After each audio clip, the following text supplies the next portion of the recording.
Վերեք սկսենք ամենաթարմից, հունիսի 30-ից առանց վիզայի Ռուսաստան մեկնողները պետք է անցնեն թվային հաշվառում, մեկնելուց 72 ժամ առաջ։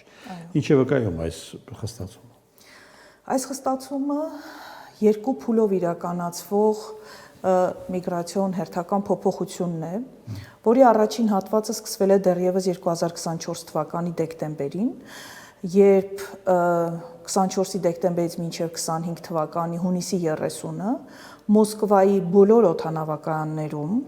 մեր Մոսկովյան Ժուկովսկի օդանավակայանում եւ մեկ ցամաքային սահմանակետում ներդրեցին մուտքի պահին միգրանտների մատնահետքի հանձնում, դակտիլոսկոպիան, այնտեղ կենսաչափական տվյալների հանձնումը եւ հաշվառումը։ Իսկ արդեն հունիսի 30-ից ուժի մեջ է մտնում նոր փոփոխությունը, ըստ որի ոչ վիզային ռեժիմի երկրների քաղաքացիները, այդ թվում Հայաստանի Հանրապետության քաղաքացիները, ՌԴ մեկնելուց առաջ առնվազն 72 ժամ առաջ պետք է հավելվածի, բջջային հավելվածի միջոցով, որը դեռ պատրաստ չի, RUID հավելվածի միջոցով, պետք է լրացնեն իրենց տվյալները, տան թույլտվություն, որ Ռուսաստանի Դաշնության պատկան մարմինները այդ տվյալների հետ որոշակի աշխատանք անեն, որից հետո եթե կստանան թույլ տվող հավաստող կոդ, ապա սահմանապահը թույլ կտա, որ օտարերկրացին մուտք գործի Ռուսաստանի Դաշնության տարածք։ Կապ չունի մարդ տոմսը գնել է թե չի գնել։ Ոչ, նշանակություն չունի։ Քանի դուք չունեք այդ կոդը, դուք չեք կարող սահմանապահը ձեզ թույլ չի տա ուղղակի, որ մուտք գործեք Ռուսաստանի Դաշնության տարածք։ Երբ որ կունենաք այդ կոդը, ապա դա նշանակում է ունեք թույլ տվություն մուտք գործելու Ռուսաստանի Դաշնության տարածք։ Իսկ արտակարգ իրավիճակների դեպքում, իդեպ դա էլ բացած չէր, ինչ ասել է արտակարգ իրավիճակ,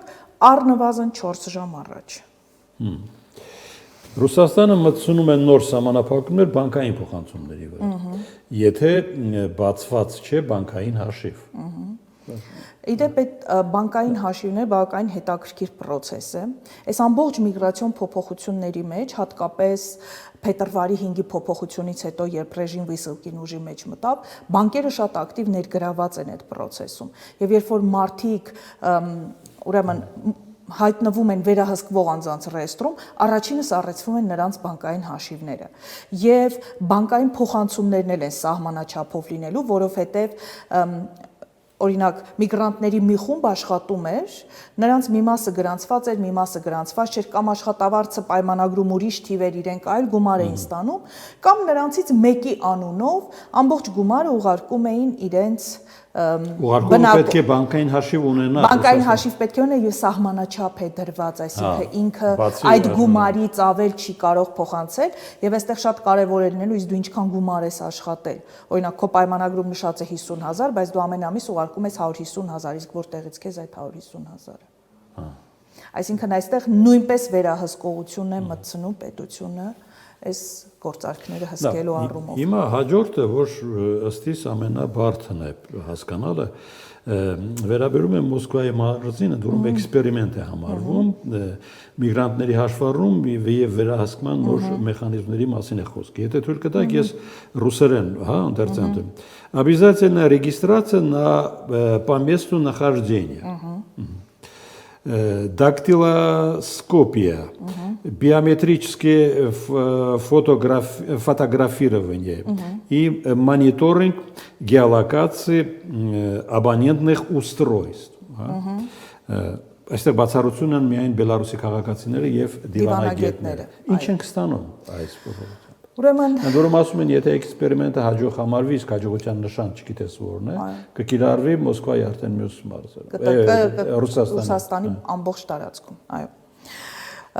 Այս էքսպերիմենտի մասին իդեպ եւս 2018-19 թվական, երբ փոփոխությունները դեռևս նախատեսվում էին, այս մասին այնտեղ խոսվում էր, հիմա կարծես թե միսուարյուն է ստանում այդ փոփոխությունը։ Բանն անում է, որ դարձյալ բջջային հավելվածի միջոցով հնարավոր է լինելու ռեգիստրացիա անել, բայց այդ բջջային հավելվածը, որի մեջ անձը իր տվյալները ներբեռնում է եւ կարողանում է ռեգիստրացիա անել, հնարավորություն է տալու տվյալ միգրանտի գտնվելու վայրը տեղորոշել, գեոլոկացիան տեղորոշել։ Այսինքն այն որ 21 թվականից արդեն մատնահետքը հանձնում էին, ստանում էին առանձին քարտ, չգիտեմ, բուրժզննում էին անցնում էր։ Հիմա դրանք բոլորը նախ հունիսի 30-ից միգրանտի էլեկտրոնային պրոֆիլն է ձևավորվում, որտեղ իր բոլոր տվյալները ներառվելու են։ Մատնահետքը, ձայնագրությունը, տեղաշարժվելու դեպքում։ Ամեն ինչ էլեկտրոնային պրոֆիլում կետ կա, եթե միգրանտը տեղաշարժվում է, պետք է 3 օրվա ընթացքում ոստիկանության Հիմա դրան եմ անդրադառնում։ Այսինքն այդ բազան հունիսի 30-ից սկսում է հավաքվել միգրանտի էլեկտրոնային պրոֆիլը։ Իսկ արդեն սեպտեմբերի 1-ից ռեգիստրացիան, որ թույլ կտան, որ հեռախոսի բջջային հավելվածի միջոցով լինի, արդեն նրա գտնվելու վայրը գեոլոկացիան կկարողանան այդ համակարգի միջոցով տեղորոշել։ Ռուսաստանի Դաշնության միգրացիոն օրենսդրության համաձայն, էլ ճիշտ օտարերկրացիների գտնվելու բնակվելու մասին օրենքի համաձայն, օտարերկրացին պետք է հաշվառվի միգրացիոն հաշվառման կանգնի իր իրական բնակության հասցեում։ Ես ձեր հաղորդումների ընթացքում եմ բազմաթիվ անգամ ասել, որ եթե այդպես չի անում, ընդհանուր մինչև քրեական պատասխանատվության կարող է ենթարկվել ազատազրկվելով 1 տարի ժամկետով։ Բայց ցավոք միգրանտների միստվար զանգված եւ հիմնական մասը իրենք չեն բնակվում այն հասցեում, որտեղ հաշվառվել են, կամ չեն հաշվառում այն հասցեում, որտեղ իրենք բնակվում են։ Սա քրեորեն պատժելի արք է, բայց անգամ այս քրեական պատասխանատվության արկայությունը միգրանտներին որևէ կերպ չի խոչընդոտում, չի խանգարում, որ իրենք շարունակեն ուղղակի այդ հաշվառումը ունենալ ինչ որտեղ,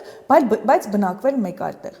2018 թվականին դարձյալ օրենքում փոփոխություն արեցին եւ նշեցին, երբ որ անձը իր բնակության վայրից, այնտեղ որտեղ ռեգիստրացիա եղել, 7 օրից ավել կբացակայի, տանտերը պարտավոր է տվյալ միգրանտին հանել հաշվառումից։ Մենք ցավոք նաև դեպքեր էինք ունենում, երբ որ մարդը 7 օրից քիչ էր բացա, 5 օրով կամ 3 օրով ինչ որ տեղ էր գնում եւ տանտերը հանում էր հաշվառումից, այդ դեպքում ես միշտ խորհուրդ էի տալիս գնացքի ավտոբուսի տոմսը պահել, կողքի խանութից արված գնումների չեկերը պահել եւ այլն։ Եվ այս պարագայում գոնե դատանում կարողանում ենք ապացուցել, որ մարդը ավելի քիչ ժամանակ է բացակայել եւ նրա ռեգիստրացիայի չեղարկումը անօրինական է եղել։ Իսկ հիմա դրա կարիքը բացարձակ չկա։ Հիմա արդեն անձը, որը պետք է ռեգիստրացիա լինի իր իրական բնակության վայրում, եթե ինքը ռեգիստրացիա է լինում այլ հասցեում, բայց ապրում է մեկ այլ հասցեում, բջջային հավելվածով գեոլոկացիան միանգամից որոշում է, տեսնում է, որ ինքը բնակվում է այս հասցեում, գիշերում է այս հասցեում, երկար մնում է այդ հասցեում, եւ դա նշանակում է, որ ինքը հաշվառված չի իր իրական բնակության հասցեում, այսինքն այս մասով փորձում են այս օրենքի խախտումը վերացնել, մյուս կողմից, եթե անձը կբացակայի 3 օրից ավել իր բնակության վայրից, պարտավոր է ոստիկանությանը տեղյակ պահել դրա մասին։ Հիմա ես նույնիսկ չեմ պատկերացնում, թե սա ինչ մասշտաբի, ինչ ծավալի միգրանտների խնդրի առաջ կկանգնեցնի, որովհետև նորից եմ ասում, մեծ մասը միգրանտների պարզապես ունեն որևէ հաշվառում, բայց չեն ապրում տվյալ հասցեում։ Եվ եթե սեպտեմբերի 1-ից սկսեց կիրառվել այս գեոլոկացիայով տեղորոշելը, որտեղ են գտնվում միգրանտները, սա լուրջ խնդիրների է բերելու, որովհետև եթե անձը 3 օրից ավել անշուշտ, այսինքն նախ անձը հայտնվում է վերահսկվող անձանց ռեեստրում, իսկ դրա այդտեղ հայտնվելուց հետո հետևում է վիսելկա։